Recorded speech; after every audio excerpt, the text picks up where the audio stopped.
మేనరికం పెళ్లి పిల్లల భవిష్యత్తుపై ప్రభావం చూపుతుందంటే నమ్ముతారా? కజిన్ల మధ్య పెళ్లి జరిగితే ఇద్దరిలో ఒకే రకమైన DNA ఎక్కువగా ఉంటుంది.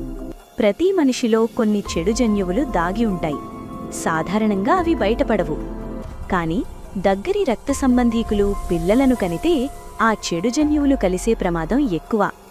దీంతో పిల్లల్లో జన్యువ్యాధులు, ఎదుగుదల లోపాలు, జీవితాంతం ఆరోగ్య సమస్యలు రావచ్చు. అందరికీ ఇలా జరుగుతుందని కాదు, కానీ మేనరికంలో రిస్కు మాత్రం ఎక్కువే.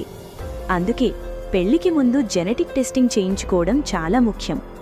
మేనరికం ఒక సాంప్రదాయం కావచ్చు, కానీ పిల్లల ఆరోగ్యం అత్యంత ముఖ్యము. సైన్స్ చెప్పేది వినాలి. సైన్స్ ఎమోషన్ కాదు, అది గణాంకాల మీద ఆధారపడుతుంది. మీ ఫ్రెండ్స్ లేదా ఫ్యామిలీలో ఎవరికైనా మేనరిక పెళ్లి జరిగితే వారి పిల్లల భవిష్యత్తు కోసం ఈ రీల్ తప్పకుండా షేర్ చేయండి.